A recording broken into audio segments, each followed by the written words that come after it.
Hello everyone, this is zero chemistry और आज हम यहाँ पर चैप्टर नंबर 3 शुरू करने वाले हैं जो कि होने वाला है यहाँ पर एटम्स एंड मॉलिक्यूल्स। तो चलिए शुरू करते हैं। तो आज हम इसमें सबसे पहले देखेंगे कि हमारे पास कौन सा टॉपिक पढ़ना है हमको। तो यहाँ पर हम सबसे पहले कौन सा टॉपिक पढ़ने वाले हैं, तो वो है लॉज ऑफ केमिकल कॉम्बिनेशन, यानी कि रासायनिक संयोग के नियम हम पढ़ने वाले हैं आज। आज कौन सा पढ़ने वाले हम? रासायनिक संयोग के नियम। तो रासायनिक संयोग के नियम क्या होता है कि जो हमारे पास क्या होता है, केमिकल्स होते हैं, यानी कि केमिकल्स का फॉर्मेशन होता है, यानी कि एटम्स जब भी जुड़ेंगे वो किस तरीके से जुड़ेंगे, तो उन्हीं के आधार पर हम यहाँ पर कुछ लॉज देखते हैं। सबसे पहला हमारे पास आता है law of conservation of mass. ठीक है, ये क्या है? यहाँ पर द्रव्यमान संरक्षण का नियम आपने सुना होगा, तो यही वो नियम है। इसमें क्या कहता है कि जो मास होता है, द्रव्यमान होता है, उसको ना तो क्रिएट किया जा सकता है और ना ही उसे क्या किया जा सकता है, डिस्ट्रॉय किया जा सकता है। यानी कि जो द्रव्यमान होता है उसे ना तो उत्पन्न किया जा सकता है और ना ही उसे नष्ट किया जा सकता है। कब? किसी भी रासायनिक अभिक्रिया में, यानी कि किसी भी जब भी कोई केमिकल रिएक्शन हो रही है, यहाँ पर ना तो क्या होगा, यहाँ पर हम उत्पन्न कर सकते हैं किस चीज़ को, यहाँ पर द्रव्यमान को ना तो हम उत्पन्न कर सकते हो, ना ही उसे नष्ट किया जा सकता है। सिर्फ उसे क्या किया जा सकता है, एक चीज़ से दूसरी चीज़ में यहाँ पर कन्वर्ट किया जा सकता है ड्यूरिंग अ रिएक्शन। ठीक है, जैसे अगर मैं बात करूँ, यहाँ पर मेरे पास वाटर है। ठीक है, तो H2 और O2 से मेरे पास क्या बन रहा है, H2 और O2 से यहाँ पर क्या बन रहा है, यहाँ पर H2O का फॉर्मेशन हो रहा है। ठीक है, अगर मैं बात करूँ यहाँ पर मेरे पास कितना था यहाँ पर मेरे पास ये मैंने 2 ग्राम क्या ले लिया यहाँ पर। ठीक है, 2 ग्राम यहाँ पर मेरे पास क्या था, 2 ग्राम हाइड्रोजन था और मेरे पास यहाँ पर क्या था, 16 ग्राम मेरे पास वाटर था। तो अगर यहाँ पर मेरे पास प्रोडक्ट में क्या बन रहा है, H2O बन रहा है, तो यहाँ पर जो H2O बनेगा, अगर ये पूरे तरीके से यहाँ पर ये रिएक्शन में ये ख़त्म हो जाता है और सारा का सारा किस में चेंज हो जाता है, प्रोडक्ट में चेंज हो जाता है, तो यहाँ पर मुझे कितना मिलेगा, 18 ग्राम यहाँ पर प्रोडक्ट मिलेगा। ठीक है, यानी कि अगर क्या होता है, कभी भी कोई रिएक्शन होती है तो वहाँ पर क्या हो रहा है, ना तो ये क्या हो रहा है, नष्ट हो रहा है ठीक है, ना ही यहाँ पर क्या हो रही, कोई चीज़ उत्पन्न हो रही है। यानी कि 2 H थे हमारे पास, H2 था यहाँ पर भी हमारे पास H2 है। यहाँ पर हमारे पास क्या था, O2 था। O2 यानी कि O2 में से मतलब एक ऑक्सीजन के बराबर था। यहाँ पर भी हमारे पास एक ही ऑक्सीजन आया है। ठीक है, तो यहाँ पर सिर्फ चीज़ें क्या हो रही है, एक जगह से दूसरी जगह कन्वर्ट हो रही हैं। ठीक है, एक यहाँ पर हमारे पास दोनों अलग अलग थे यहाँ पर, और यहाँ पर एक नया कंपाउंड का फॉर्मेशन हो गया है। तो ये केमिकल रिएक्शन हो रही है। तो केमिकल रिएक्शन में मास यहाँ पर 2 ग्राम था, यहाँ पर 16 ग्राम था। तो ये 16 और 2 18 ग्राम मास था हमारे पास, और यहाँ पर भी 18 ग्राम मास हमको मिल रहा है। यानी कि ना तो इस मास को हम क्या कर सकते हैं, क्रिएट कर सकते हैं, और ना ही इस मास को हम यहाँ पर क्या कर सकते हैं, डिस्ट्रॉय कर सकते हैं। सिर्फ इसको हम किसी और रूप में यहाँ पर चेंज कर सकते हैं। इसी को क्या कहा जाता है, law of conservation of mass, द्रव्यमान संरक्षण का नियम कहा जाता है। ठीक है, तो ड्यूरिंग अ केमिकल रिएक्शन हमेशा क्या होगा, मास एक रूप से दूसरे रूप में चेंज कर सकते हैं। यानी कि हम यहाँ पर एलिमेंट्स को चेंज कर सकते हैं, कंपाउंड का फॉर्मेशन कर सकते हैं, बट यहाँ पर उनका मास यहाँ पर ना तो हम बना सकते हैं खुद से, और ना ही उसको क्या कर सकते हैं, डिस्ट्रॉय कर सकते हैं। तो यही क्या कहता है यहाँ पर, जो क्या है, law of conservation of mass, द्रव्यमान संरक्षण का नियम है, वो ये सब यहाँ पर कहता है। आगे बढ़ते हैं नेक्स्ट लॉ की ओर। अगला लॉ जो है वो क्या कहता है, तो second one is law of constant proportion, यानी कि यहाँ पर क्या हमारा निश्चित अनुपात का नियम। निश्चित अनुपात का नियम क्या कहता है, तो निश्चित अनुपात का नियम कहता है, इन अ केमिकल सब्सटेंस, जो हमारे पास क्या होता है, कोई भी यहाँ पर रासायनिक पदार्थ है, द एलिमेंट्स आर ऑलवेज, जो एलिमेंट्स होते हैं, are always present in definite proportion by mass. तो जो एलिमेंट्स होते हैं, यानी कि तत्व होते हैं, वो कैसे होते हैं, तो वो यहाँ पर निश्चित अनुपात में रहते हैं। किनके? द्रव्यमानों के निश्चित अनुपात में रहते हैं। तो हमारे पास कोई भी केमिकल सब्सटेंस है, एग्जाम्पल के लिए मैं वाटर ही ले लेता हूँ। ठीक है, एग्जाम्पल के लिए मैं यहाँ पर वाटर ले लेता हूँ। तो वाटर है मेरे पास H2O, तो H2O में क्या क्या एलिमेंट्स हैं, यहाँ पर हाइड्रोजन है और यहाँ पर ऑक्सीजन है। तो अगर इनका मास देखूँ मैं, तो हाइड्रोजन का मास यहाँ पर 2 आ जाएगा मेरे पास, और ऑक्सीजन का मास अगर मैं यहाँ पर देखूँ तो 16 मेरे पास मास आएगा। ठीक है, तो इन एलिमेंट्स का जो मास है वो हमेशा कैसे प्रेजेंट रहेगा, डेफिनेट प्रोपोर्शन, यानी कि निश्चित अनुपात में रहेगा। किसके? द्रव्यमानों के निश्चित अनुपात में यहाँ पर प्रेजेंट रहेगा। यहाँ पर मैं बात करूँ अगर रेशियो को मैं अगर यहाँ पर और सिंप्लीफाई कर दूँ तो 1:8 यहाँ पर हो जाएगा। ठीक है, तो वाटर में जो H and oxygen, hydrogen and oxygen present है, उनके मासेज का जो रेशियो आएगा, उनके जो यहाँ पर द्रव्यमानों का अनुपात आएगा, वो 1:8 में आएगा। ठीक है। अब तुम कहीं से भी वाटर देख लो, तुम नदी से वाटर उठा लो, तुम अपने पानी की टंकी से वाटर ले लो, तुम कहीं से भी दुनिया में वाटर लेके आ जाओ, ठीक है, पानी लेके आ जाओ, तो जो उसमें मास का रेशियो रहेगा हाइड्रोजन एंड ऑक्सीजन के बीच में, वो हमेशा 1:8 में ही यहाँ पर प्रेजेंट रहेगा। तो आपसे यहाँ पर पेपर में क्वेश्चन आता है कि जो यहाँ पर मास होता है किसी कंपाउंड में एलिमेंट्स का, उनका जो रेशियो होता है वो कैसा रहेगा, तो हमेशा वो डेफिनेट रहता है, ठीक है। यही लॉ हमें कौन बताता है, यही हमें लॉ ऑफ कांस्टेंट प्रोपोर्शन बताता है, यानी कि निश्चित अनुपात का नियम बताता है। तो जो भी कंपाउंड होता है उसमें जो एलिमेंट्स होते हैं उनका जो मासेस का रेशियो होता है वो इस चीज़ पर डिपेंड नहीं करता है कि आपने वो कंपाउंड कहाँ से लिया है, ठीक है, यानी कि वो सोर्स पर डिपेंड नहीं करता है, ठीक है। तो यहाँ पर आपसे क्वेश्चन पूछा जाता है कि इनमें से कौन सा चीज़ है जो यहाँ पर किस सोर्सेज पे डिपेंड नहीं करती है, तो यहाँ पर यही लॉ बताता है हमें, लॉ ऑफ कांस्टेंट प्रोपोर्शन, ठीक है। तो यहाँ पर आपको ये बात याद रखनी है। जैसे अगर मैं बात करूँ CH4 में, तो CH4 में कार्बन का अगर कितना होता है मास, 12 होता है, हाइड्रोजन का कितना होता है 4। तो अगर मैं इनका रेशियो करूँ तो किस तरीके से आ जाएगा, तो 4 1 4, 4 3 12। तो हमेशा कार्बन एंड जो हाइड्रोजन है वो मीथेन में यहाँ पर 3:1 के मास में प्रेजेंट रहेगा। तो कभी भी कहीं से भी आपको अगर CH4 मिलता है तो उसमें हमेशा इन एलिमेंट्स का रेशियो, मासेस का रेशियो हमेशा 3:1 ही रहेगा।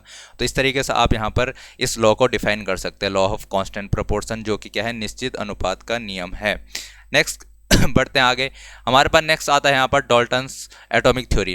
डाल्टन की जो एटॉमिक थ्योरी है वो यहाँ पर हमको पढ़नी है, ठीक है। तो इसके पोस्टुलेट्स से कुछ इन्होंने कुछ यहाँ पर नियम दिए थे, ठीक है, उनके आधार पर हम यहाँ पर इनको पढ़ते हैं। तो सबसे पहले ये कह रहे हैं कि all matter is made of very tiny particles, यानी कि जो भी मैटर है, यानी कि पदार्थ है, वो किस चीज़ से मिलकर बना हुआ है, बहुत छोटे छोटे एटम से मिलकर बना हुआ है, छोटे छोटे पार्टिकल से मिलकर बना हुआ है, छोटे छोटे कणों से मिलकर बना हुआ है। और उन कणों को उन्होंने नाम दिया कि ये क्या है, ये एटम्स हैं, ठीक है। उनको कहा कि ये एटम्स हैं, जिन कणों से मिलकर बना हुआ है पदार्थ, वो छोटे छोटे पार्टिकल्स हैं, वो क्या हैं, वही हम पर एटम्स हैं। और जो ये एटम्स होते हैं ये पार्टिसिपेट करते हैं, किस में पार्टिसिपेट करते हैं, तो केमिकल रिएक्शन में पार्टिसिपेट करते हैं, रासायनिक अभिक्रिया में भाग लेते हैं। तो ये जो पदार्थ है ये छोटे छोटे कणों से मिलकर बना होता है, जिन कणों को क्या कहा जाता है, जिन कणों को यहाँ पर एटम कहा जाता है। और यही जो एटम है वो पार्टिसिपेट करते हैं किसी भी केमिकल रिएक्शन में, यानी कि रासायनिक अभिक्रिया में ये कण भाग लेते हैं।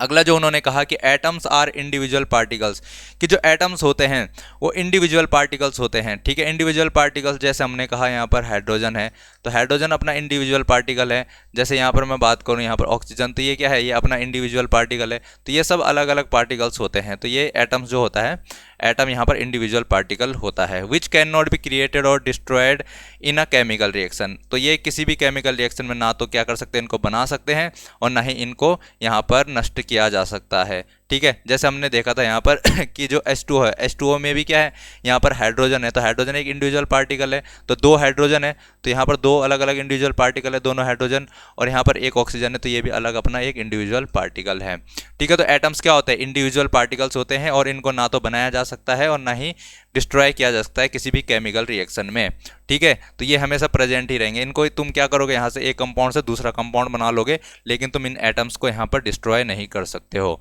ये बात आपको याद रखनी है। अगली यहाँ पर जो बात कही उन्होंने कहा कि atoms of a given element are identical. तो यहाँ पर गिवन ये मिसप्रिंट हो रखा है, ठीक है, यहाँ पर गलत टाइप कर रखा है, तो यहाँ पर लिख लेना सेम, ठीक है। तो atoms of a same element are identical, अगर कोई भी एटम है, किस चीज़ का एटम है, सेम एलिमेंट्स का। सेम एलिमेंट जैसे कि अगर मैं बात करूँ यहाँ पर सेम एलिमेंट की, तो सेम एलिमेंट में ले लेता हूँ। जैसे मेरे पास आयरन, मैंने एक एलिमेंट ले लिया, ठीक है। तो आयरन का अगर एक एलिमेंट एक एटम है, तो ये पहला एटम है, ये दूसरा एटम, ठीक है। तो दोनों के दोनों एटम्स जो होंगे, इनका जो मास होगा, जो पहला वाला एटम है इसका मास भी वही होगा जो दूसरे वाला एटम का होगा, ठीक है। क्योंकि हमने कहा कि सेम क्या ले लेना हमने, यहाँ पर सेम एलिमेंट लेना हमने। तो सेम एलिमेंट के जो भी यहाँ पर एटम्स होंगे उनके मासेस भी सेम होंगे, मासेस सेम होंगे, साथ ही साथ उनकी जो केमिकल प्रॉपर्टीज़ है, रासायनिक गुण है जो उनके, वो सब सेम होने वाले हैं, ठीक है। तो अगर हमारे पास क्या है सेम एलिमेंट है, तो उनके क्या होंगे, उनके मासेस भी सेम होंगे, और उनकी जो केमिकल प्रॉपर्टीज़ होंगी वो भी यहाँ पर सेम होगी। अगले पॉइंट की ओर देखें हम, तो नेक्स्ट पॉइंट जो उन्होंने बताया, उन्होंने कहा कि अगर एटम हमने डिफरेंट ले लिया, जैसे एक एटम मैंने ले लिया हाइड्रोजन का, एक एटम ले लिया मैंने ऑक्सीजन का, तो मेरे पास दो अलग अलग एटम है। अगर मैं इनके मासेस देखूं, इनके द्रव्यमान देखूं, तो इनके द्रव्यमान दोनों के डिफरेंट होंगे। ठीक है, द्रव्यमान क्या होंगे इनके द्रव्यमान डिफरेंट होंगे। और साथ ही साथ अगर मैं बात करूं इनकी केमिकल प्रॉपर्टीज की, तो इनकी केमिकल प्रॉपर्टीज भी डिफरेंट होने वाली है। ठीक है, तो अगर डिफरेंट एलिमेंट लेंगे हम, उसके एटम ले लेते हैं, तो डिफरेंट डिफरेंट यहाँ पर क्या करेंगे, मासेस शो करेंगे, एंड डिफरेंट यहाँ पर केमिकल प्रॉपर्टीज शो करेंगे। उनके रासायनिक गुणधर्म भी क्या होंगे, डिफरेंट होंगे। तो ये उनका यहाँ पर फोर्थ पॉइंट उन्होंने समझाया हमें। फिफ्थ उन्होंने बताया यहाँ पर कि atoms combine in the ratio of small whole numbers to form compounds कि जो एटम्स होंगे वो यहाँ पर किस तरीके से जुड़ेंगे। अगर कभी भी कोई एटम जुड़ता है तो वो होल नंबर के रेशियो में ही जुड़ेगा। होल नंबर रेशियो में जुड़ने का मतलब क्या है, इसको समझो पहले। तो होल नंबर के रेशियो में जुड़ने का मतलब मेरे पास क्या है, यहाँ पर बात की जाए अगर, जैसे मेरे पास क्या है, CO2 मैंने ले लिया, कार्बन डाइऑक्साइड सब जानते हैं कार्बन डाइऑक्साइड क्या होती है। ठीक है, तो कार्बन डाइऑक्साइड में क्या है, यहाँ पर 1:2 में क्या है, कार्बन और ऑक्सीजन प्रेजेंट है।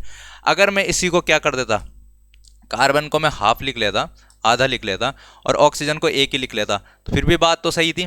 ठीक है, अगर रेशियो करूँ तो मेरा रेशियो लगभग वही आएगा, फिर भी सेम ही आएगा। लेकिन हमने क्या कर दिया, यहाँ पर कार्बन का एटम हमने बोल दिया कि आधा कार्बन ले रखा हमने यहाँ पर, और ऑक्सीजन ले लिया हमने यहाँ पर पूरा एक। तो यहाँ पर ऐसे नहीं ले सकते हैं। ठीक है, तो ये होल नंबर नहीं है।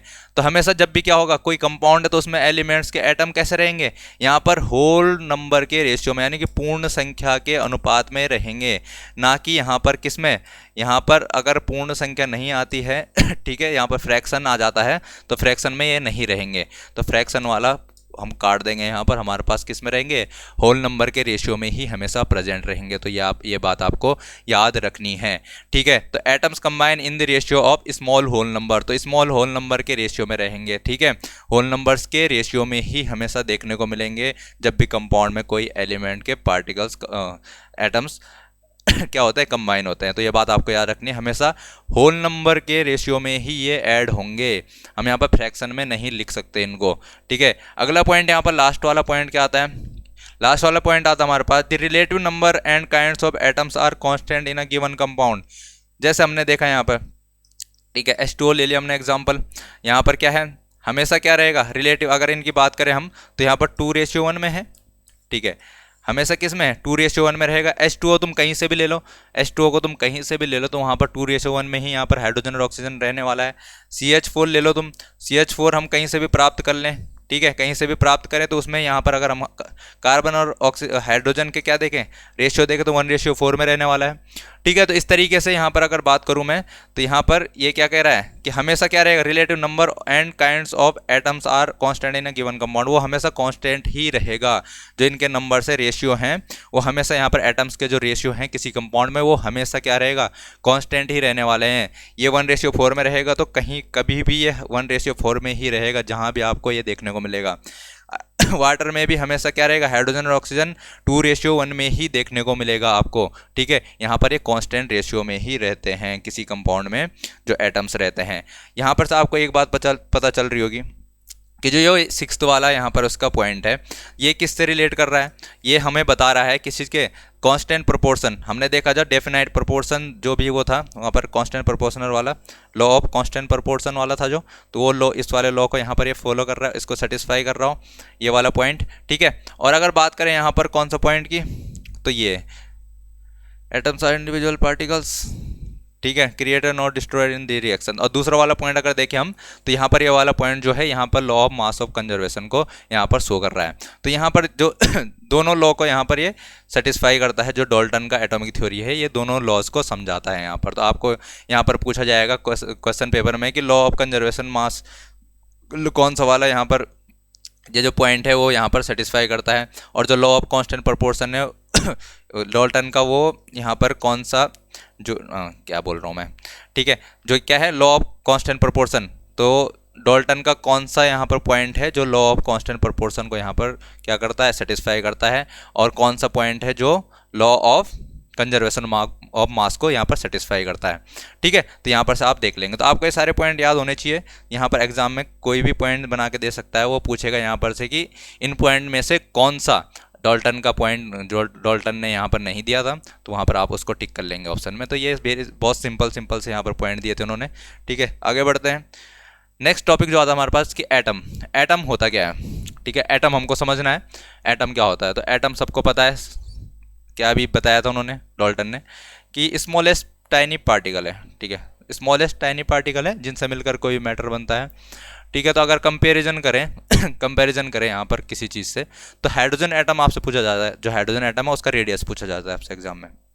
तो हाइड्रोजन का जो एटम होता है उसका रेडियस 10⁻⁻10 के ऑर्डर का होता है। ठीक है, रेडियस बहुत काफ़ी छोटा है, 10⁻⁻10 मीटर के यहाँ पर ऑर्डर का यहाँ पर क्या होता है, जो हाइड्रोजन का एटम है उसका रेडियस होता है। तो एग्जाम में डायरेक्ट पूछा जाता है क्वेश्चन कि हाइड्रोजन का जो एटम होता है उसका रेडियस कितना होता है, तो आप लिखेंगे 10⁻⁻10। ठीक है, जहाँ पर भी दिखेगा वहाँ पर डायरेक्टली टिक करके आ जाना है, और एग्जाम में इसमें बिल्कुल टाइम नहीं लगना चाहिए आपको। फिर बात करें वो क्या, मॉलिक्यूल ऑफ वाटर, वाटर का मॉलिक्यूल किस साइज का होता है, 10⁻9 मीटर के -9। फिर बात आती है मॉलिक्यूल ऑफ हीमोग्लोबिन, हीमोग्लोबिन होता है ना हमारे शरीर में, खून में हीमोग्लोबिन पाया जाता है, तो उसका साइज 10⁻⁸ मीटर के ऑर्डर का होता है। ग्रेन ऑफ सैंड, जो यहाँ पर क्या होता है, रेत का एक छोटा सा टुकड़ा, टुकड़ा बोले, ग्रेन्यूल क्या बोलते हैं उसको, ठीक है, ग्रेन ठीक है, छोटा सा एक पार्टिकल माना। ठीक है, तो उसको यहाँ पर -10⁻⁴ मीटर के रेंज का होता है। और यहाँ पर जो चींटी होती है, एंट चींटी होती है, उसका अगर हम यहाँ पर रेडियस देखें तो 10⁻³ की ऑर्डर का यहाँ पर उसका रेडियस होता है। और अगर यहाँ पर लास्ट देखें हम, एप्पल, सेब होता है, सेब का रेडियस देखें हम तो 10⁻⁻1 मीटर के रेंज का होता है। ठीक है, तो इतना आप देख सकते हैं, इसको इतना समझ सकते हैं। तो आपको ये याद रखना है, ये हाइड्रोजन एटम का जो साइज होता है ये याद रखना है एक चीज़। मॉलिक्यूल ऑफ वाटर, इसका रेडियस आप याद रख सकते हैं। हीमोग्लोबिन का जो मॉलिक्यूल होता है इसका रेडियस याद रख सकते हैं। तो एक बार अगर आपको यहाँ पर देखा रहेगा तो पेपर में इसमें से अगर कुछ भी पूछ ले, क्योंकि उसका भरोसा नहीं है, वो कुछ भी पूछने लग जाता है एग्जाम में। ठीक है, तो यहाँ पर से हम कोई सा भी यहाँ पर अगर ऑप्शन आपके पास आ जाता तो आप इसको आसानी से कर सकते हैं, क्योंकि एक बार नज़र मान लेना इस पर, आपको ये याद हो जाएगा अपने आप। ठीक है, आगे बढ़ते हैं, नेक्स्ट टॉपिक की ओर चलते हैं। आता अब यहाँ पर सिंबल्स। तो सिंबल किस चीज़ के लिए, अभी हमने देखे थे एलिमेंट्स, अभी हमने क्या देखे थे, एलिमेंट्स देखे थे। तो एलिमेंट्स के लिए कुछ सिंबल होंगे। तो यहाँ पर सबसे पहले सिंबल प्रपोज किए डाल्टन ने। तो डाल्टन ने यहाँ पर सिंबल प्रपोज कर दिया। हाइड्रोजन के लिए उन्होंने ये वाला सिंबल बता दिया यहाँ पर। ठीक है, ठीक है, फॉस्फोरस के लिए यहाँ पर ऐसा सिंबल बताया। तो उन्होंने अलग अलग सिंबल बता दिए। और हम आजकल देखते होंगे कि हम इस तरीके के सिंबल यूज़ नहीं करते हैं, तो ये ज़्यादा एक्सेप्टेबल थे नहीं। ठीक है, तो इन्होंने किसी ने इसको एक्सेप्ट नहीं किया ज़्यादा। यहाँ पर बात आती है फिर तब जो मॉडर्न सिंबल्स हैं, फिर बर्जीलियस एक आए। ठीक है, कौन आए, बर्जीलियस, बर्जीलियस, स्पेलिंग देख लेना, मेरे को स्पेलिंग नहीं आती इसकी। ठीक है, बर्जीलियस थे वो।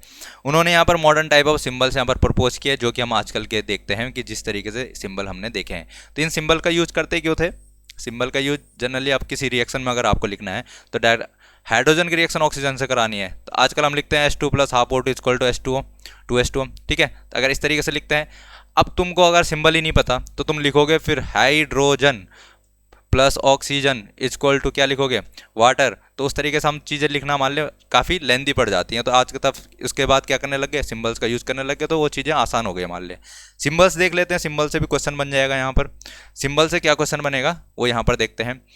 तो अगर बात करूँ मैं सिंबल की, ठीक है, तो यहाँ पर एल्यूमिनियम के लिए सबको पता है कौन सा सिंबल यूज़ किया जाता है। एल्यूमिनियम के लिए कौन सा सिंबल यूज़ किया जाता है, रुको जरा यहाँ पर पहले इसकी ब्राइटनेस चेक करते हैं। दिख भी रहा है, ठीक है, बोर्ड में चीज़ें दिख रही हैं, हाँ ठीक है, हाँ दिख रहा है। ठीक है, तो एल्यूमिनियम के लिए क्या यूज़ किया जाता है, एल्यूमिनियम के लिए यहाँ पर Al सिंबल। देखो सिंबल में क्या चीज़ें यूज करनी है, सबसे पहला वाला जो यहाँ पर आएगा उसके लिए वो हम कैपिटल लेटर में लिखेंगे। ठीक है, और जो सेकंड वाला लेटर आएगा वो स्मॉल लेटर में लिखेंगे। आगे बात समझ में। ठीक है, तो फर्स्ट लेटर किस में लिखना है, कैपिटल में, सेकंड लेटर किस में लिखना है, स्मॉल में। तो इस तरीके से यहाँ पर एलिमेंट के लिए सिंबल यूज़ किया जाता है, तो ये आपको पहले से भी पता होगा। तो एल्यूमिनियम के लिए क्या लिखते हैं, Al। ठीक है, आर्गन के लिए Ar, बेरियम के लिए Ba। ठीक है, Be जो होता है वो बेरिलियम होता है। क्या होता है, बेरिलियम।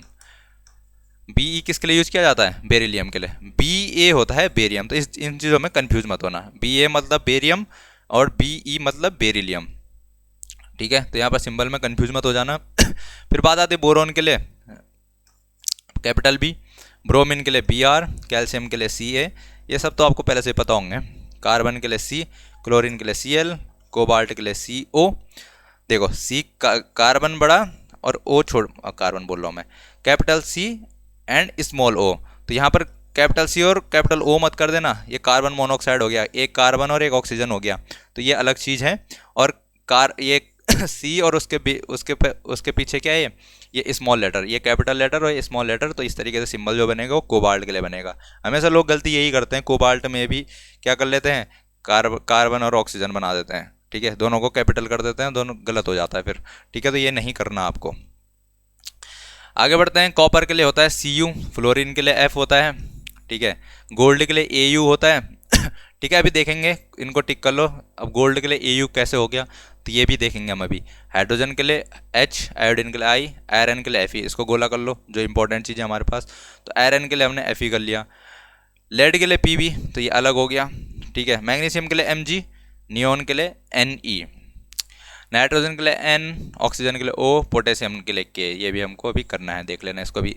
सिलिकॉन के लिए Si, तो Si मतलब सिलिकॉन होगा, ठीक है, सिल्वर मत कर देना Si मतलब क्या होता है, Si मतलब सिलिकॉन, ठीक है, सिल्वर मत करना। सिल्वर के लिए यूज किया जाता है Ag और सोडियम के लिए यूज किया जाता है Na, ठीक है, ये हमको अभी करना है। सल्फर के लिए S, यूरेनियम के लिए U, जिंक के लिए Zn यूज करते हैं, ठीक है, सिंबल।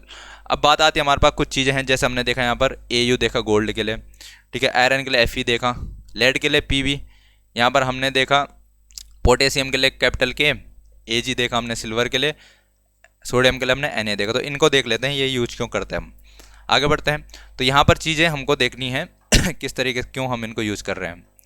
तो यहाँ पर बात आती है सिंबल किसके लिए, आयरन के लिए। तो आयरन जो होता है, आयरन का जो सिंबल है वो Fe है, और Fe क्यों है, क्योंकि हमने लेटिन वर्ड फेरम से यहाँ पर यूज कर रखा है हमने Fe। तो लेटिन वर्ड कौन सा यूज होता है आयरन के लिए, तो Fe यूज होता है। तो वेरी सिंपल ठीक है, पेपर में जब आएगा तो आप इसको आसानी से देख लोगे, ठीक है। जब भी आयरन के लिए आपको सिंबल पता होना चाहिए, बस पहले आयरन के लिए कैपिटल I नहीं होता है, कैपिटल I आयोडीन के लिए होता है, ठीक है। तो आयरन के लिए नहीं लगाना है आप कैपिटल I पर, यहाँ पर Fe यूज होता है आयरन के लिए, और फेरम उसका लेटिन वर्ड है, इसी वजह से हम यहाँ पर Fe यूज कर रहे हैं। अगला आता है यहाँ पर सोडियम। तो सोडियम के लिए हम Na यूज करते हैं। तो Na क्यों यूज कर रहे हैं, क्योंकि नेट्रियम उसका नाम होता है, Na के लिए नेट्रियम बोलते हैं, ठीक है, इसलिए यहाँ पर कैपिटल Na हमने ले रखा है। पोटेशियम के लिए कैलियम कहा जाता है, इसलिए कैपिटल K यहाँ पर यूज कर रहे हैं, ठीक है। सिल्वर के लिए Ag यूज किया जाता है, क्यों, क्योंकि क्या है अर्जेंटीना, अबे यार, अर्जेंटियम TIUM, ठीक है, अर्जेंटियम कर देना इसको, ठीक है। तो यहाँ पर ये यूज किया जाता है अर्जेंटियम, ये मिसप्रिंट हो जाता है अपने आप, गूगल उल्टे सुल्टे लिख देता है यहाँ पर, ठीक है। तो गोल्ड के लिए Au किया जाता है, क्यों, क्योंकि इसका ऑरम है, ठीक है, नाम याद रख लेना इसका, ऑरम अपने आप लिख लोगे, इनके सिंबल में कंफ्यूज रहता है आदमी, सिल्वर और गोल्ड के सिंबल में भी कंफ्यूज रहता है। सिल्वर के लिए हमेशा याद रखना Ag होता है, गोल्ड के लिए Au होता है, ठीक है। वैसे तो सबके सब अब दिमागदार हो चुके हैं, तो अब ये दिक्कत आने वाली नहीं है वैसे, बट फिर भी एक बार इनको याद कर लेना, अभी भी आदमी कंफ्यूज रहता ही है इनमें। लेड के लिए यहाँ पर Pb यूज किया जाता है, Pb क्यों, क्योंकि प्लम्बम इसका लेटिन वर्ड होता है, इसलिए यहाँ पर Pb यूज किया जाता है। तो ये कुछ सिंबल्स हैं, इंपॉर्टेंट सिंबल्स हैं जो आपसे एग्जाम में पूछे जाते हैं, तो आप इनको यहाँ पर कर सकते हैं आसानी से। एक बार अगर आपकी नज़र पड़ जाए इन पर तो आसानी से आपके दिमाग में ये फिट हो जाएंगे, ठीक है। आगे बढ़ते हैं, थोड़ा और देखते हैं आगे क्या है हमारे पास। तो अब आता है हमारे पास एटॉमिक मास।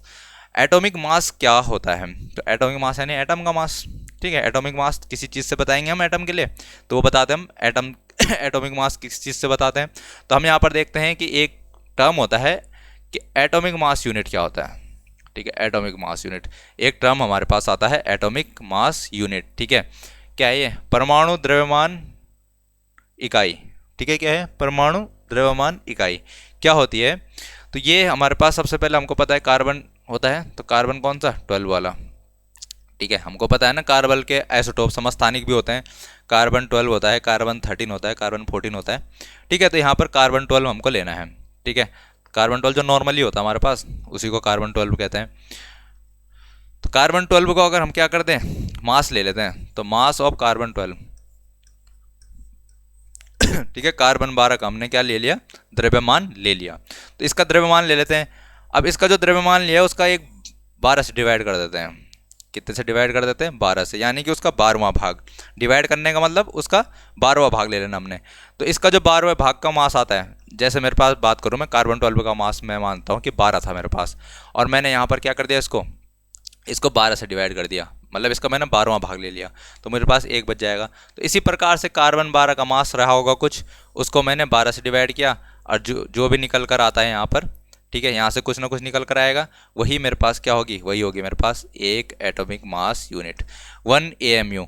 तो 1 AMU क्या होता है, तो 1 AMU होता है जो कार्बन 12 का मास होता है उसका 12वां भाग जब हम कर देते हैं तो उससे जो भी रिजल्ट निकल कर आता है वही हमारे पास एक AMU होता है। ठीक है, तो ये बात आई थिंक आपको समझ में आ गई होगी। एटॉमिक मास यूनिट क्या होता है, तो जो कार्बन 12 समस्थानिक होता है उसका क्या लेना हमने, 12वां भाग ले लेना है, वही हमारे पास एक AMU होता है, एक एटॉमिक मास यूनिट होता है। बात करते हैं अब इससे रिलेटेड कुछ, तो अभी एटॉमिक मास यूनिट की जगह टर्म यूज किया जाता है यूनिट, डायरेक्टली यूनिट यूज किया जाता है। ठीक है, तो हमको इसको समझने की मुझे लगता है आवश्यकता है नहीं ज़्यादा, तो डायरेक्टली हम यहाँ पर रखेंगे क्या, यूनिट। ठीक है, यूनिट क्या होता है, यूनिट से हमको ज़्यादा लेना देना है नहीं यहाँ पर। AMU समझ में आना चाहिए, क्योंकि AMU से बनता है यहाँ पर क्वेश्चन कि एक AMU होता क्या है, तो एक AMU क्या होता है, हमको ये बात याद रखनी है हमेशा। कुछ स्टैंडर्ड लेना होता है ना, तो स्टैंडर्ड यहाँ पर कार्बन 12 ले लेते हैं, हम उसका 12वां भाग करते हैं जब, तो हमारे पास एक AMU आता है। तो अब यहाँ पर बात करते हैं यहाँ पर यूनिट में कि ठीक है, हम मास ले लेना हमने किसका, सब एलिमेंट्स का कुछ ना कुछ मास लेना होता है हमें अब। ठीक है, तो यहाँ पर हाइड्रोजन के लिए कितना मास होता है, तो ये हमने कैलकुलेट करके यहाँ पर 1 आता है। ठीक है, ये चीज़ें हमको याद होंगी पहले से वैसे काफ़ी, जैसे हाइड्रोजन के लिए 1 मास होता है एटॉमिक मास, कार्बन के लिए 12, नाइट्रोजन के लिए 14 होता है, ऑक्सीजन के लिए 16, यहाँ पर सोडियम के लिए 23 और मैग्नीशियम के लिए 24। ठीक है, फिर आता है हमारे पास सल्फर के लिए 32, फिर आता है यहाँ पर क्लोरीन के लिए 35.5, और फिर यहाँ पर कैल्शियम के लिए 40। तो लगभग दुगना, अगर हम दुगना ले लेते हैं, जैसे क्या हुआ है एटॉमिक, हाइड्रोजन के लिए तो 1 होता है, ठीक है, हाइड्रोजन का एटॉमिक मास तो 1 होता है, तो उसके लिए 1 ही लेते हैं हम। ठीक है, बाकी तुम देखोगे यहाँ पर जो भी हैं तो लगभग डबल, इनका जो कार्बन का कितना होता है, एटॉमिक नंबर 6 होता है, तो उसका डबल हो जाता है 12। ठीक है, नाइट्रोजन का 7 तो उसका डबल 14, ऑक्सीजन का 8 तो उसका डबल 16, ऐसे सोडियम का कितना होता है 11, तो 11 का 22, तो 22 से एक ज़्यादा है लगभग। ठीक है, तो डबल के बराबर ही होता है लगभग। मैग्नीशियम का 12 होता है, तो 12 दूनी 24। ठीक है, सल्फर का 16 होता है एटॉमिक नंबर, तो उसका 32 के करीब हो जाता है। क्लोरीन का कितना होता है 17, तो 17 का 34। ठीक है, तो यहाँ पर 35.5 के करीब आ जाता है। कैल्शियम का कितना होता है 20 होता है, तो इसका लगभग 40 के करीब आ जाता है। ठीक है, तो ये चीज़ें आपको याद रखनी है, तो यहाँ पर आप इनको आसानी से याद रख सकते हैं। इनका हमको मॉलिक्यूलर जब मास निकालेंगे हम, तो मॉलिक्यूलर मास निकालने के लिए इनकी काफ़ी ज़रूरत पड़ती है, तो आपको ये चीज़ें भी याद रखनी है। ठीक है, आगे बढ़ते हैं। आगे क्या है हमारे पास, यहाँ पर कुछ आगे हमारा व्हाट इज़ मॉलिक्यूल। तो मॉलिक्यूल क्या होता है यार, मॉलिक्यूल किस चीज़ को बोलते हैं, अणु। अणु यानी क्या, तो अणु जब भी हमारे पास कुछ एटम्स होते हैं, जैसे हाइड्रोजन है हमारे पास, तो हाइड्रोजन हमें पता है कि हाइड्रोजन का एटम तो हो गया H, लेकिन हाइड्रोजन H के फॉर्म में पाया ही नहीं जाता। हाइड्रोजन ऐसे नहीं रहता वायुमंडल में, ठीक है, हमारे एनवायरनमेंट में कि H के फॉर्म में घूम रहा हो। ये रहता है किस फॉर्म में, ये यहाँ पर प्रेजेंट होता है H2 के फॉर्म में, यानी कि H2 गैस। ठीक है, तो कभी भी अगर आप देखोगे तो हाइड्रोजन जो होती है वो हाइड्रोजन के फॉर्म में नहीं पाई जाती है, वो पाई जाती है गैस के फॉर्म में, और जो हाइड्रोजन गैस होती है वो होती है H2। ठीक है, यानी कि 2 एटम्स मिलकर जब भी एक अणु बनाएंगे तो मॉलिक्यूल का फॉर्मेशन जब ये करेंगे तो वो हाइड्रोजन गैस का मॉलिक्यूल बनेगा। ठीक है, तो हाइड्रोजन मॉलिक्यूल क्या होता है, हाइड्रोजन गैस का मॉलिक्यूल क्या होता है H2। तो जो हाइड्रोजन है वो कैसा यहाँ पर रहता है, तो वो डाई एटॉमिक के फॉर्म में रहता है। डाई एटॉमिक मतलब द्विपरमाणुक, द्विपरमाणुक मतलब कि उसमें 2 एटम प्रेजेंट रहेंगे। तो जो हाइड्रोजन होती है वो डाई एटॉमिक के फॉर्म में पाई जाती है। बात समझ में आई। तो हाइड्रोजन जैसे ऑक्सीजन है, ऑक्सीजन भी O2 के फॉर्म में पाई जाती है, यानी कि डाई एटॉमिक है। यहाँ पर जैसे हमारे पास क्या है, हीलियम गैस होती है, तो हीलियम मोनो एटॉमिक होती है, यानी कि एक परमाणुक, वो He के फॉर्म में ही पाई जाती है, उसमें 2 परमाणु नहीं जुड़ते हैं। तो यहाँ पर अगर मैं बात करूँ कुछ और, यहाँ पर मेरे पास क्या है, नॉन मेटल्स यानी कि अधातु हैं, और कौन कौन है ये, तो उनको देख लेता हूँ मैं जरा। तो आर्गन हमारे पास क्या है, आर्गन एक इनर्ट गैस होती है, नोबल गैस, इनर्ट गैस। ठीक है, तो यहाँ पर बात करते हैं हम अक्रिय गैसेज होती हैं कुछ, तो आर्गन है हमारे पास, तो ये मोनो एटॉमिक यानी कि एक परमाणुक होती है। ये किस रूप में पाई जाती है, AR के फॉर्म में पाई जाएगी बस। ठीक है, इस तरीके से इसके एटम रहेंगे अलग अलग एटम्स रहते हैं। ठीक है, तो यहाँ पर ये मोनो एटॉमिक के फॉर्म में पाई जाती है।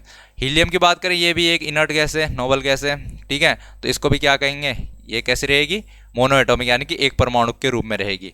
अब यहाँ पर बात आती है किस चीज़ की, ऑक्सीजन की। तो ऑक्सीजन हमें पता है O2 के फॉर्म में पाई जाती है, तो ये कैसी रहती है, डाई एटॉमिक। ठीक है, ये कैसी रहेगी, द्विपरमाणुक, डाई एटॉमिक ये रहने वाली है। फिर बात करूँ मैं यहाँ पर हाइड्रोजन की, तो हाइड्रोजन भी हमारी डाई एटॉमिक रहती है, याद रख लेना। फिर बात आती है नाइट्रोजन की, नाइट्रोजन भी डाई एटॉमिक होगी, N2 के फॉर्म में, द्विपरमाणुक। क्लोरीन Cl2 के फॉर्म में रहती है, ये भी डाई एटॉमिक द्विपरमाणुक होगी। फॉस्फोरस, ये इंपॉर्टेंट रख लेना याद, तो फॉस्फोरस होता है वो P4 के फॉर्म में पाया जाता है। कैसे, P4। तो ये हो गया हमारे पास टेट्रा एटॉमिक। जो फॉस्फोरस होता है वो टेट्रा एटॉमिक होता है, टेट्रा एटॉमिक यानी कि चतुष्परमाणुक। ठीक है, 4 परमाणु पाए जाएंगे, 4 एटम्स उसमें रहेंगे। तो 4 एटम्स का मॉलिक्यूल बनेगा इसका। तो यहाँ पर जो फॉस्फोरस रहता है वो कैसा रहता है, चतुष्परमाणुक रहता है। और जो सल्फर होता है, सल्फर S8 के फॉर्म में पाया जाता है। ठीक है, तो इसको हम डायरेक्टली क्या कह देते हैं, ऑक्टा एटॉमिक ना कहते हुए डायरेक्टली हम इसको पॉली एटॉमिक कह देते हैं। पॉली मतलब बहुत सारे एटम्स यहाँ पर क्या बनाता है, यहाँ पर सल्फर बनाता है। ठीक है, सल्फर बहुत सारे एटम से मिलकर बना होता है, 8 एटम से मिलकर बना होता है S8, तो डायरेक्टली हम उसे क्या कह देते हैं, पॉली एटॉमिक यहाँ पर कह देते हैं। ठीक है, आई थिंक आपको ये बात समझ में आ रही होगी। तो यहाँ पर एटॉमिसिटी पूछी जाती है, परमाणुकता, यहाँ पर आपसे तत्वों की परमाणुकता पूछी जाती है कि वो किस तरीके से यहाँ पर एग्जिस्ट करते हैं। ठीक है, आगे बढ़ते हैं। नेक्स्ट जो हमारे पास टॉपिक आता है, नेक्स्ट यहाँ पर हमारे पास आता है कि जो मॉलिक्यूल्स होते हैं उनमें कुछ मॉलिक्यूलर मासेज होंगे, उनके रेशियो बताने हमें। जैसे यहाँ पर क्या है, वाटर है, वाटर में हमको पता है रेशियो किस तरीके से होता है। तो यहाँ पर हाइड्रोजन का 2:1 है, मास का बताना ना मैं, तो यहाँ पर H2, अगर यहाँ पर ये तो उनका एटम्स का रेशियो हो गया। मासेस का रेशियो बताना है मैं, तो यहाँ पर मासेस का रेशियो बता देते हैं हम। तो हाइड्रोजन का 2 और इसका 16, तो 1:8 हो जाएगा। ठीक है, तो मासेस का रेशियो 1:8 हो जाएगा। इस तरीके से NH3 में तो इसका कितना रहता है, नाइट्रोजन का 14 रहता है और हाइड्रोजन का 3 हो जाएगा, तो 14:3 हो जाएगा। CO2 में कार्बन का 12 होता है, ऑक्सीजन का 16, 16 दूनी 32, तो 32। तो अगर मैं डिवाइड कर दूँ इसको, कितना आ जाएगा मेरे पास 4 3 जा 12, 4 8 जा 32। ठीक है, 3:8, तो 3:8 आ जाएगा यहाँ पर मास का रेशियो। ठीक है, तो यहाँ पर बहुत इजी चीज़ें हैं, आप लोगों को थोड़ी बहुत यहाँ पर बेसिक सी कैलकुलेशन आनी चाहिए, गुणा भाग करना आना चाहिए, तो आप यहाँ पर से चीज़ों को आसानी से समझ पाओगे। ठीक है, आगे बढ़ते हैं। आगे क्या होता है, नेक्स्ट यहाँ पर टॉपिक आता है हमारे पास कि आयन क्या होता है। ठीक है, ये आपको दिख रही है चीज़ें बोर्ड पे थोड़ी बहुत रुको यार, इसको थोड़ा ब्राइटनेस कम कर लेते हैं थोड़ी सी।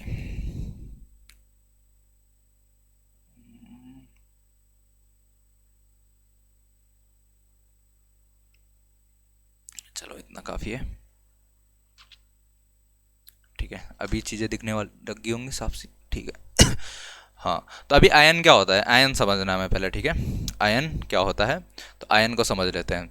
तो आयन यानी कि हमारे पास कोई जब भी एटम रहेगा हमारे पास कोई, जैसे मेरे पास क्या है, सोडियम है, तो सोडियम जब भी मेरे पास किस में है, तो सोडियम अगर मेरे पास है किस में, Na होता है ना सोडियम, तो सोडियम यहाँ पर बिना आयन मतलब अभी वो ग्राउंड स्टेट में है। ठीक है, तो ग्राउंड स्टेट में यानी कि अपनी मूल अवस्था में है सोडियम। अब उसमें कितने, 11 ही प्रोटॉन रहते हैं और 11 ही इलेक्ट्रॉन रहते हैं। सबको पता होगा कि जब भी अपने ग्राउंड स्टेट में रहता है कोई एलिमेंट, तो उसमें क्या रहेंगे, जितने प्रोटॉनों की संख्या रहती है उतनी ही उसमें इलेक्ट्रॉन्स की संख्या रहती है। अब मैं बात करता हूँ कि सोडियम क्या कर देता है, 11 इलेक्ट्रॉन में से एक इलेक्ट्रॉन को क्या कर देता है, डोनेट कर देता है, तो उस पर आ जाता है एक पॉजिटिव चार्ज। तो कोई भी एलिमेंट जब भी जितने इलेक्ट्रॉन्स डोनेट करता है उस पर उतना पॉजिटिव चार्ज आता है, और कोई एलिमेंट अगर कितने क्या कर देता है, जितने इलेक्ट्रॉन्स को गेन करता है, अगर इलेक्ट्रॉन्स को गेन कर रहा है तो उस पर उतना ही निगेटिव चार्ज जनरेट हो जाता है। तो यहाँ पर मैं बात करूँ तो सोडियम एक इलेक्ट्रॉन को डोनेट कर देता है, इसके कारण उस पर क्या आ जाता है, पॉजिटिव चार्ज, तो इसको कहा जाता है पॉजिटिव आयन। ठीक है, इसे क्या कहा जाता है, पॉजिटिव आयन कहा जाता है। अगर ऐसे में क्लोरीन की बात करूँ तो क्लोरीन का एटॉमिक नंबर 17। ठीक है, और इसमें एक इलेक्ट्रॉन आ जाता है एक्स्ट्रा, जब ये गेन कर लेता है तो इस पर निगेटिव चार्ज आ जाता है, तो इसको कहा जाता है यहाँ पर कैसा, निगेटिव आयन, ठीक है। तो सोडियम पॉजिटिव आयन होता है, क्लोरीन निगेटिव आयन होता है, तो ये आयन है। आयन यानी कि कभी भी किसी एटम को अगर हम क्या कर दें, इलेक्ट्रॉन डोनेट कर दें या फिर वो इलेक्ट्रॉन गेन कर ले कोई एटम, तो उस पर चार्जेज आने लग जाते हैं। जब उन पर चार्जेज आते हैं तो वो क्या कहलाते हैं, वो आयंस कहलाने लग जाते हैं, ठीक है। तो आयंस आपको समझ में आ गया होगा। अब बात करते हैं, कुछ आयंस होते हैं जो हमें यहाँ पर बहुत इंपॉर्टेंट है हमारे एग्जाम के पॉइंट ऑफ व्यू से। तो सबसे पहला आयन हमारे पास क्या है, सोडियम का। हमको पता है सोडियम क्या कर देता है, सोडियम एक इलेक्ट्रॉन को डोनेट करता है, जिसके कारण उस पर क्या आएगा, एक पॉजिटिव चार्ज आएगा, ठीक है। एक पॉजिटिव चार्ज आएगा तो सोडियम कैसा रहता है, Na पॉजिटिव के फॉर्म में रहता है। पोटेशियम कैसा रहेगा, पोटेशियम भी सेम पॉजिटिव फॉर्म में रहेगा, ठीक है। यहाँ पर बात करें सिल्वर, तो सिल्वर भी यहाँ पर एक इलेक्ट्रॉन डोनेट करता है, उस पर पॉजिटिव चार्ज आता है। कॉपर की बात करें तो कॉपर पे भी एक पॉजिटिव चार्ज आता है, ठीक है। अब मैं एक बात यहाँ पर और चीज़ बताता हूँ कि एक टर्म होता है वैलेंसी, यानी कि संयोजकता। संयोजकता क्या होती है किसी एटम की, ठीक है। तो एटम की संयोजकता यानी वैलेंसी का मतलब होता है कि वो कितने बॉन्ड बना रहा है किसी से, ठीक है। जितने बॉन्ड बना रहा है उसकी उतनी वैलेंसी, और ये डायरेक्टली हम डिसाइड कर सकते हैं कि उस पर कितना चार्ज प्रेजेंट है, ठीक है। कभी जितना चार्ज प्रेजेंट रहेगा वो उतने बॉन्ड यहाँ पर बनाता है, ठीक है, जनरली, ठीक है। जनरल सामान्यतः वो उतने ही बॉन्ड बनाता है जिस पे उतना, जितना उस पर क्या रहता है, चार्ज प्रेजेंट रहता है, ठीक है। तो यहाँ पर या फिर जितने बॉन्ड वो बनाता है वो क्या कही जाएगी, उसकी वैलेंसी कही जाएगी, संयोजकता कही जाएगी। तो यहाँ पर जैसे हम देख सकते हैं सोडियम के पास कितना चार्ज है, एक प्लस चार्ज है, इसकी वैलेंसी 1 होगी। पोटेशियम के पास एक प्लस चार्ज है, इसकी वैलेंसी 1 होगी। Ag के पास एक पॉजिटिव चार्ज है, इसकी वैलेंसी भी 1 होगी। और कॉपर के पास यहाँ पर क्या है, एक पॉजिटिव चार्ज है, इसकी वैलेंसी भी 1 होगी। तो ये 1 वैलेंसी वाले क्या हैं, ये सारे आयंस कितने हैं, एक वैलेंसी है जिनकी। अगर बात करें हम कॉपर की, तो कॉपर यहाँ पर स्टार इसलिए लगा रखा उसने कि यहाँ पर कॉपर जो है +1 भी शो करता है, और यहाँ पर कॉपर यहाँ पर +2 भी शो करता है। तो 2 वैलेंसी भी यहाँ पर शो करता है, कौन, कॉपर। तो यहाँ पर मैग्नीशियम की बात करें तो मैग्नीशियम पर भी 2 वैलेंसी, 2 पॉजिटिव चार्ज होते हैं। कैल्शियम पर भी 2 पॉजिटिव चार्ज होते हैं। जिंक पर भी 2 पॉजिटिव चार्ज। आयरन पर भी स्टार इसलिए है क्योंकि ये भी 2 वैलेंसी शो करता है, साथ ही साथ ये तीसरी वैलेंसी भी शो करता है। तो यहाँ पर +2 में भी एग्जिस्ट करता है आयरन, और +3 में भी एग्जिस्ट करता है। तो ये किस तरीके के कंपाउंड्स बना सकता है, ये डाईवैलेंट भी होता है और ट्राईवैलेंट भी होता है, कौन, आयरन। बात करें यहाँ पर कॉपर की, तो कॉपर हमने देखा है भी, इस पर 2 पॉजिटिव चार्ज रह सकते हैं। तो आपको ये चीज़ें याद रखनी है क्योंकि यहाँ पर से वो क्वेश्चन बनाता है एग्जाम में, ठीक है। तो ये चीज़ें बहुत इंपॉर्टेंट है एग्जाम के पॉइंट ऑफ व्यू से। एल्यूमिनियम +3 में रहता है, तो इसकी वैलेंसी कितनी रहेगी, 3 रहेगी। अगर मैं बात करूँ वैलेंसी की, तो ये 3 वैलेंसी वाले यहाँ पर हो चुके हैं, ठीक है। ये किस में थे, हमने ये देख लिया, हमने जो पॉजिटिव चार्ज वाले थे, जिनके पास कैसे पॉजिटिव आयंस थे। अब अगर हम यहाँ पर देखें निगेटिव आयंस के फॉर्म में, ठीक है, पॉजिटिव आयंस में और कुछ देख लेते हैं यहाँ पर पहले। H+ भी यहाँ पर पॉजिटिव आयन के फॉर्म में शो करता है, ठीक है। अभी यहाँ पर मैं बात करूँ वैलेंसी 1 वाले, ठीक है, ये वैलेंसी 1 वाले हैं सारे, ठीक है। तो यहाँ पर पॉजिटिव चार्ज में था, हाइड्रोजन भी एक प्लस शो करता है और साथ ही साथ हाइड्रोजन माइनस शो भी करता है। तो हाइड्रोजन की वैलेंसी 1 ही रहेगी, चाहे वो प्लस में 1 रहे चाहे वो माइनस में रहे 1, ठीक है। आ रही बात समझ में। तो प्लस में भी 1 रह सकता है और माइनस में भी 1 रह सकता है। हाइड्रोजन क्या कर सकता है, इलेक्ट्रॉन ग्रहण भी कर सकता है और इलेक्ट्रॉन डोनेट भी कर सकता है, but generally hydrogen electron donate करता है, ना कि इलेक्ट्रॉन ग्रहण, ठीक है। तो यहाँ पर क्लोरीन जो होता है क्लोराइड आयन बनाता है, Cl negative. Bromine bromide ion बनाता है, Br निगेटिव, ठीक है, Br निगेटिव। और आयोडीन I निगेटिव आयन बनाता है। तो ये आपको याद रखना है, ठीक है। फिर यहाँ पर बात आती है ऑक्साइड की। तो ऑक्साइड यानी कि O2 निगेटिव, ऑक्सीजन पे 2 निगेटिव चार्ज, तो O2 निगेटिव, ये चीज़ें आपको याद रखनी है। सल्फाइड, सल्फर के ऊपर 2 निगेटिव चार्ज, तो सल्फाइड बन जाएगा। नाइट्रोजन के ऊपर 3 निगेटिव चार्ज, नाइट्रोजन कैसा रहता है नाइट्रोजन के ऊपर 3 निगेटिव चार्ज, ठीक है। तो यहाँ पर क्या हो जाएगा, इसको बोलेंगे हम नाइट्राइड। तो आपसे एग्जाम में पूछा जाएगा कि नाइट्राइड क्या है, ऑप्शन दे देगा आपके पास कुछ यहाँ पर, ठीक है, और उनमें से एक ऑप्शन दे देगा N के ऊपर 3 माइनस चार्ज, तो ये आपका नाइट्राइड हो जाएगा, ठीक है। तो ये सब तो मोनो एटॉमिक ये सब मोनो एटॉमिक थे, सबके पास एक एक एटम थे। अब आ जाता है पॉली एटॉमिक, जिनके पास एक से ज़्यादा एटम हैं फिर भी वो चार्ज रखते हैं। तो वो एटम, वो चीज़ें हम यहाँ पर देख लेते हैं। तो सबसे पहले हमारे पास आता है अमोनियम।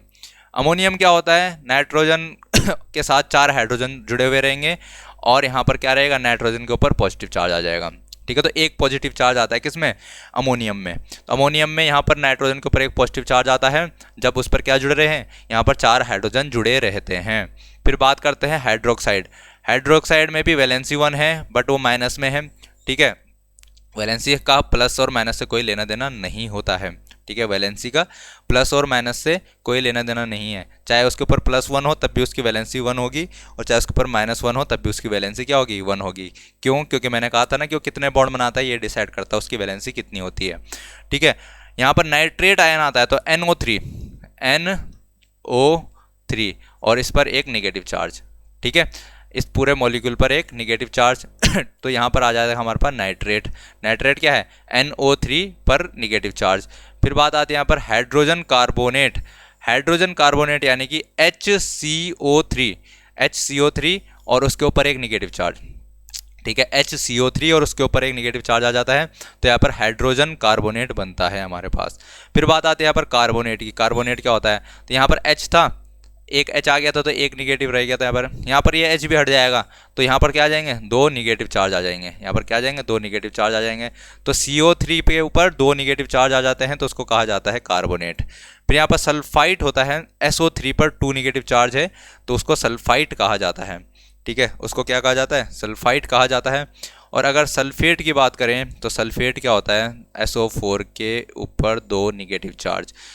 SO4 के ऊपर 2 निगेटिव चार्ज आ जाते हैं तो यहाँ पर क्या हो जाता है, सल्फेट हो जाता है। और लास्ट और इम्पॉर्टेंट, बहुत इंपॉर्टेंट जो होता है वो है हमारे पास फॉस्फेट। फॉस्फेट क्या होता है, यहाँ पर PO4 के ऊपर 3 निगेटिव चार्ज जब आ जाता है तो यहाँ पर फॉस्फेट आयन बनता है। ठीक है, फॉस्फेट आयन। अब जब ये आयन जब आपको याद हो जाएंगे तो हम इन आयंस की मदद से क्या करेंगे, यहाँ पर कंपाउंड्स बनाएंगे। ठीक है, इन आयंस की मदद से क्या करेंगे, कंपाउंड्स बनाएंगे और वो कंपाउंड्स ही एग्जाम में पूछे जाते हैं। ठीक है, वो कंपाउंड्स क्या पूछे जाएंगे आपसे एग्जाम में कि इनमें से कौन सा कंपाउंड है जो इनसे मिलकर बन सकता है। इस तरीके से आपसे क्वेश्चन पूछा जाता है एग्जाम में। ठीक है, तो आई थिंक ये आज का क्या आखिरी टॉपिक था। ठीक है, तो आज का ये आखिरी टॉपिक था। नेक्स्ट टॉपिक हम यहाँ पर इसी चैप्टर का हम कल यहाँ पर डिस्कस करेंगे। तब तक के लिए आप पढ़ते रहिए, मिलते हैं फिर नेक्स्ट लेक्चर में।